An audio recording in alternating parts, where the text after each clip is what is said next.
Hello students, today we are going to do the topic combinations. We have done permutations, chapter 7, class 11. Permutations we have done. Today we will talk about combinations. Combinations आपको पहले थोड़ा सा बताया था कि क्या होता है कॉम्बिनेशन. जैसे परमुटेशन को P से डिनोट करते हैं, इसको C से डिनोट करते हैं और इसके कुछ इंपॉर्टेंट रिजल्ट्स हैं. सबसे इंपॉर्टेंट बात है कि परमुटेशंस की तरह यहाँ पर ऑर्डर इंपॉर्टेंट नहीं है. Order is not important. ठीक है. ऑर्डर कब इंपॉर्टेंट होता है? जब आप डिजिट्स की बात कर रहे हैं या लेटर्स की बात कर रहे हैं कि इन वर्ड्स को आगे पीछे करके क्या बनेगा, तो वो नया वर्ड बन जाता है. वहां पर ऑर्डर मैटर करता है. ठीक है. लेकिन ऐसे ही नंबर्स को अगर हम इंटरचेंज करते हैं तो वो नंबर्स जो है एक नया नंबर बन जाता है इंटरचेंज करके, तो वो मैटर करता है, वो काउंटिंग में आता है. तो इनमें अभी तक हम नंबर और लेटर्स वाले क्वेश्चंस कर चुके हैं. अब हम दूसरी चीज पर आएंगे जहां पर ऑर्डर इंपॉर्टेंट नहीं है. एग्जाम्पल, बेस्ट एग्जाम्पल है इसका हैंडशेक वाला. अगर पर्सन्स आपस में हैंडशेक कर रहे हैं, ए बी के साथ हैंडशेक कर रहा है या बी ए के साथ कर रहा है, तो उसको एक सिंगल हैंडशेक गिना जाएगा, ये नहीं गिना जाएगा. यहाँ पर ऑर्डर इंपॉर्टेंट नहीं है कि कौन किसके साथ शेक कर रहा है. ठीक है. किसी भी वे में आप उसको बोल सकते हो. राम श्याम के साथ कर रहा है या श्याम राम के साथ कर रहा है, एक ही बात है. मतलब ये है कि एक हैंडशेक हो रहा है. तो यहाँ पर ऑर्डर इंपॉर्टेंट नहीं है. This is a important thing about the combinations. दूसरा, इसको रिप्रेजेंट करते हैं, जैसे उसे P से रिप्रेजेंट करते थे, इसे रिप्रेजेंट करते हैं C से. ठीक है. n जो हो गए वो टोटल हो गए. n में से r के कॉम्बिनेशंस बनाने हैं, तो आपका फॉर्मूला क्या रहेगा? n factorial by r factorial into n minus r factorial. तो आपका ये फॉर्मूला तो पहले से ही आप पढ़ चुके हो. ये वाला जो इतना फॉर्मूला है ये आपका NPR का है, factorial n by n minus r factorial. तो ये आपका एक r फैक्टोरियल जो है वो एक्स्ट्रा है. ठीक है. तो अगर इसमें यहाँ पर क्योंकि ऑर्डर इंपॉर्टेंट नहीं है, तो जो रिपीटेड ऑर्डर वाले थे वो आपके डिवाइड हो रहे हैं बस. तो ये वाली एक्स्ट्रा टर्म आपकी डिवाइड होगी. अगर मैं NPR और NCR में रिलेशन लिखूं तो r फैक्टोरियल इधर आके मल्टीप्लाई हो गया. अगर मैं NCR को NPR लिखना चाहती हूँ तो मैं क्या लिखूं? r फैक्टोरियल इंटू NCR क्या बन जाएगा? NPR ही बन जाएगा. This is the relation between permutation and combination. ठीक है. और इसको हम यूज भी करेंगे अब मिसलेनियस वाली एक्सरसाइज में, और कहीं पर ये 7.4 में भी यूज होगा. अब दूसरा रिजल्ट. अब आपको कॉम्बिनेशंस के बारे में ये पता चल गया कि इसमें रिजल्ट इंपॉर्टेंट, ये ऑर्डर इंपॉर्टेंट नहीं है, और इनके बीच में रिलेशन क्या है P और C के बीच में, ये भी पता लग गया कि r फैक्टोरियल को NCR से मल्टीप्लाई करो तो NPR बन जाता है. नेक्स्ट जो दो इंपॉर्टेंट रिजल्ट हम इसमें यूज करेंगे जिसकी वजह से कैलकुलेशन बहुत ही आसान हो जाएगी, वो दो इंपॉर्टेंट रिजल्ट हैं. अगर आपको ये गिवन है NC is equal to A equal to NCB, अगर आपको दो कॉम्बिनेशंस इक्वल दिए हुए हैं, ठीक है, तो आपका ऊपर वाला सेम है, यानी n दोनों में सेम है, टोटल नंबर सेम है, तो आपका यहाँ पर a plus B is equal to n होगा. ये रिजल्ट याद रखना है आपने. इस रिजल्ट से आपकी बड़ी बड़ी कैलकुलेशंस भी बहुत कम हो जाएंगी अगर आप डायरेक्टली रिजल्ट यूज करोगे. कहने का क्या मतलब है?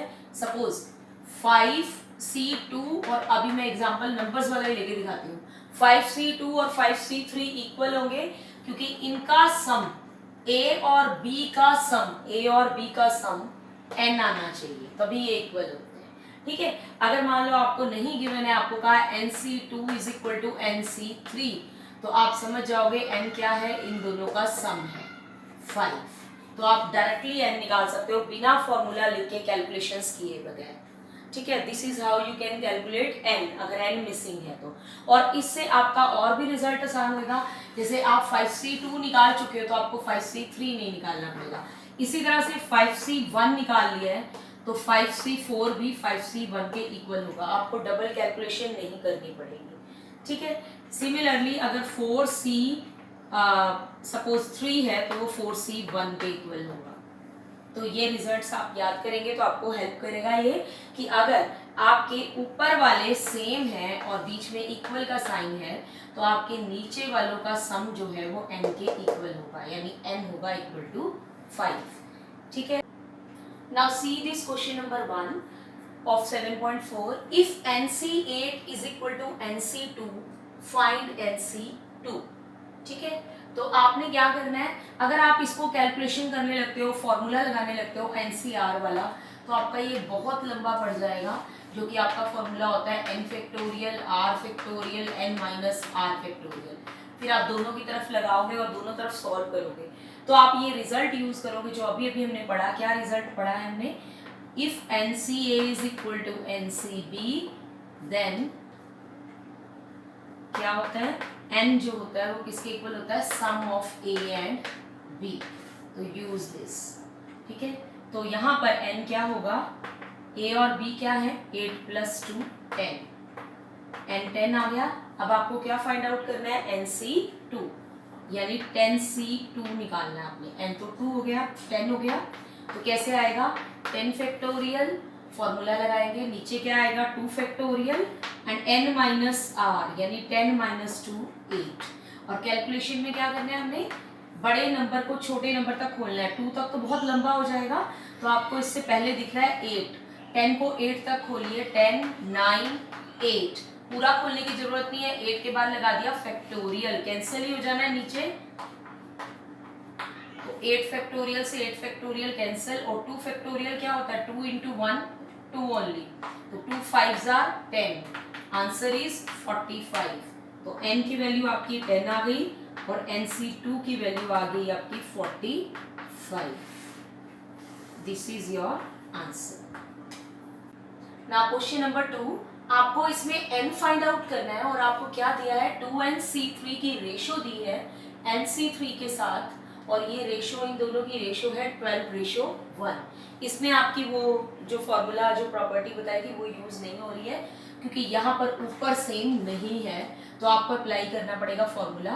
तो क्या होता है, n factorial r factorial n minus r factorial, similarly NC3 का भी लगाओ, n factorial 3 factorial n minus 3 factorial equal to 12:1। अब यहाँ से कैंसिलेशन करेंगे, 3 फैक्टोरियल से 3 फैक्टोरियल कैंसिल हो गया। अब इसको, ये इसके साथ कैंसिल हो सकता है, इसके साथ तो बहुत लंबा पड़ेगा, 2n को n टाइम्स माइनस करना पड़ेगा, बड़ा लंबा चलेगा, 2n - 1 2n - 2 2n - 3 up to 2n - n। तो इसके साथ नहीं, हम इसके साथ कट करते हैं, ये जल्दी आ जाएगा।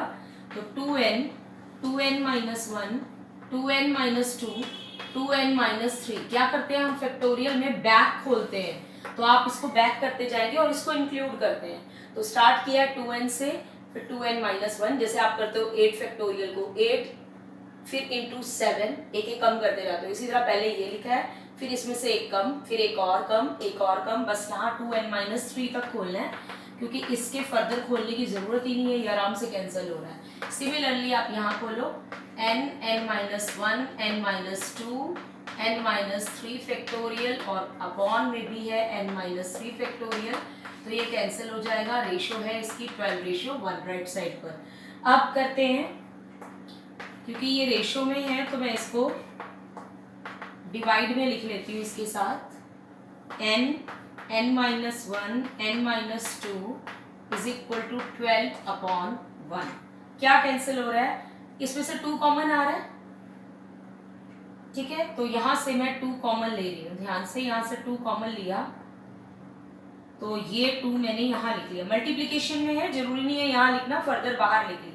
अब क्या क्या कैंसिल हो रहा है, एक तो n कैंसिल हो रहा है, एक n - 1 कैंसिल हो रहा है, ठीक है। तो आपका ऊपर क्या बचा है, 4 × 2n - 1, ठीक है, is equal to, cross multiply भी कर रही हूँ साथ में, 12 के साथ n - 2, ये आ गया 8n - 4 is equal to 12n - 24।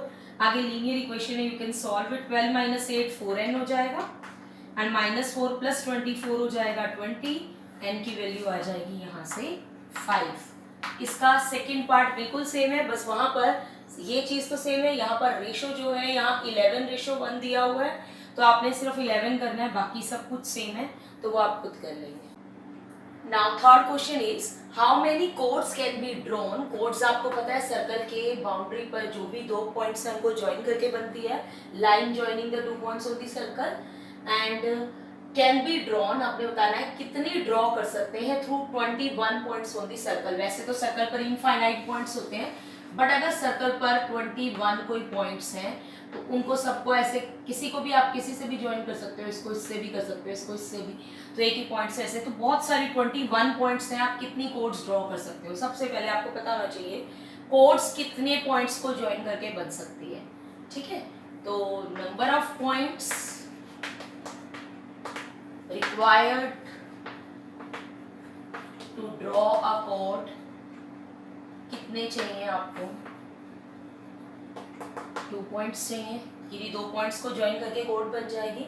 अब आप किसी से भी ज्वाइन कर सकते हैं उसको। एक बात और कि अगर सपोज ये पॉइंट P है और ये Q है, आप इसको P और Q को मिलाकर आपकी एक कोड बन रही है, तो वो एक ही कोड काउंट होगी, चाहे आप Q को P से मिलाओ चाहे P को Q से मिलाओ, तो कोड तो एक ही बनेगी। इसका मतलब देखिए क्या, अगर आप ये सपोज ये R पॉइंट है, आप P को R से मिलाकर कोड बनाएं या R को P से मिलाकर कोड बनाएं, कोड तो एक ही बनेगी।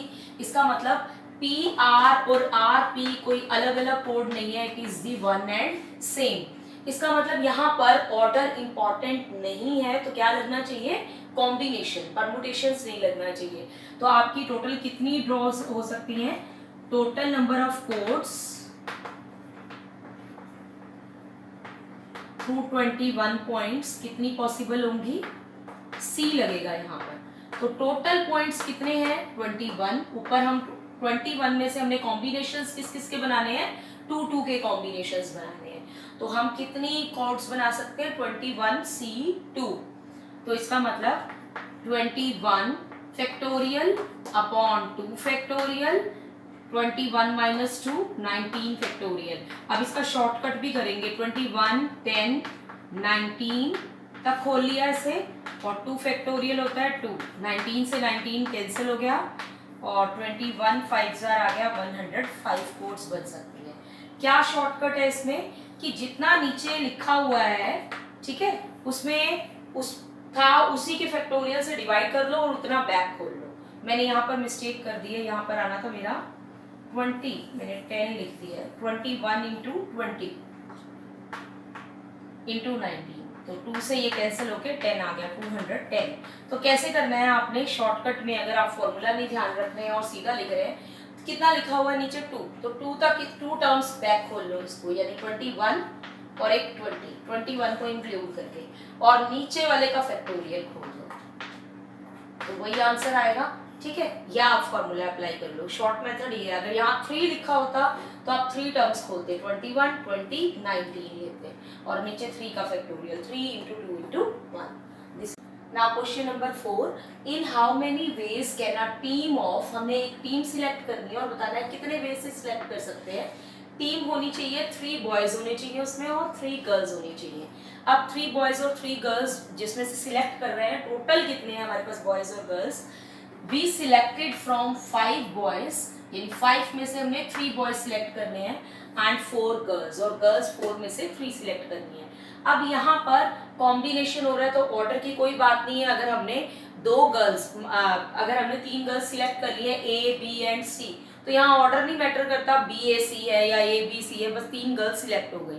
तो इसका मतलब यहाँ पर भी क्या लगना चाहिए, कॉम्बिनेशंस। तो हम कैसे लिखेंगे, number of ways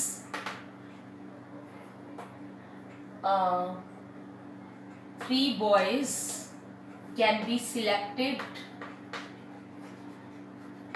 from 5 boys is equal to 5C3। सबसे पहले आपको ये क्लियर होना चाहिए, यहाँ C लगना है कि P लगना है, इसके लिए आप ऑर्डर जरूर चेक करोगे, ठीक है। यहाँ पर्सन्स की बात हो रही है, पर्सन्स में कोई भी ऑर्डर इंपॉर्टेंट नहीं है, वो नंबर्स और लेटर्स में इंपॉर्टेंट था, तो 5C3 आ गया। इसी तरह से हमें girls, number of ways in which 3 girls can be selected from,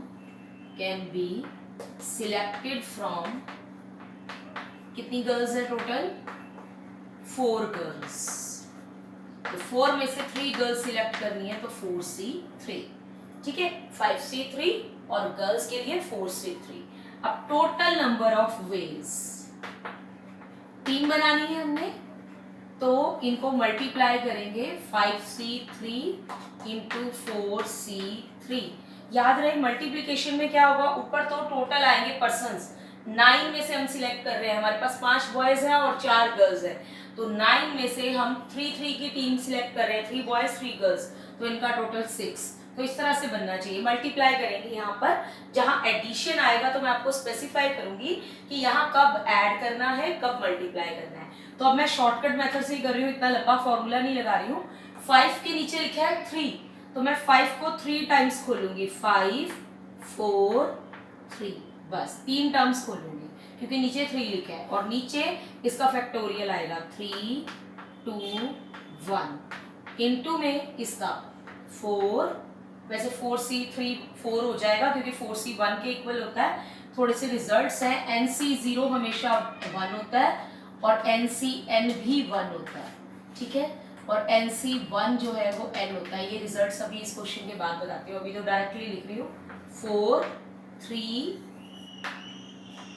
2, 3 लिखा था तो मैंने 3 टर्म्स खोली है, 4 3 2, और नीचे 3 2 1, 3 और 2 तो कैंसिल हो गया, इधर क्या कैंसिल हो जाएगा, 3 से 3, 2 2 जार 4, 5 2 जार 10, and 10 into 4 means 40 ways, 40 ways से हम सिलेक्ट कर सकते हैं। Now question number 5, find the number of ways of selecting 9 balls from 6 red balls, 5 white balls and 5 blue balls।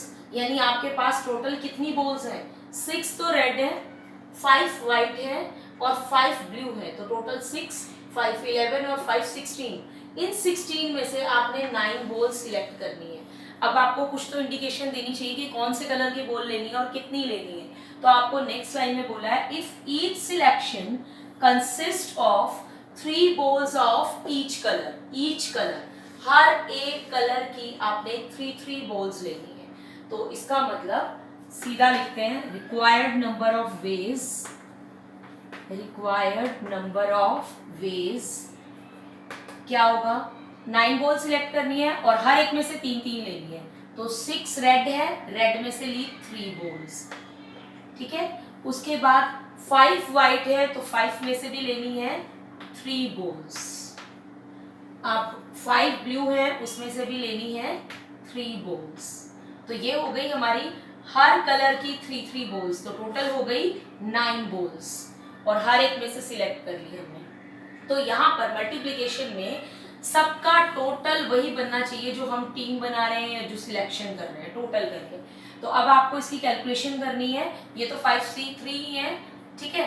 तो अब आपको जो मैं फॉर्मूले बता रही थी वो ये बता रही हूँ कि अगर आपका nc0 हो तो वो 1 होता है, अगर किसी का भी c0 है, ऊपर कोई भी नंबर है, 5c0 1, 4c0 1, 3c0 1, तो उसमें आपको फॉर्मूला लगा के कैलकुलेशन करने की कोई जरूरत नहीं है।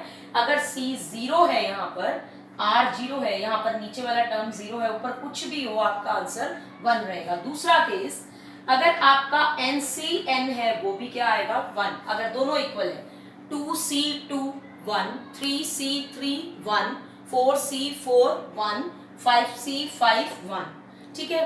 और थर्ड वाला nc1, अगर नीचे 1 है, 0 हो गया, इक्वल हो गया, अगर नीचे 1 है तो आंसर ऊपर वाला आएगा n। 2c1, अगर यहाँ 2 है, 2c1 तो आपका आंसर होगा 2। अगर यहाँ 3 होगा, 3c1 तो आपका आंसर भी होगा 3, ठीक है। तो ये याद रखना है। और एक मैंने सम वाला तो बताया, ये जो फर्स्ट क्वेश्चन में बताया, तो उसी की तरह कैलकुलेशन कर सकते हैं हम।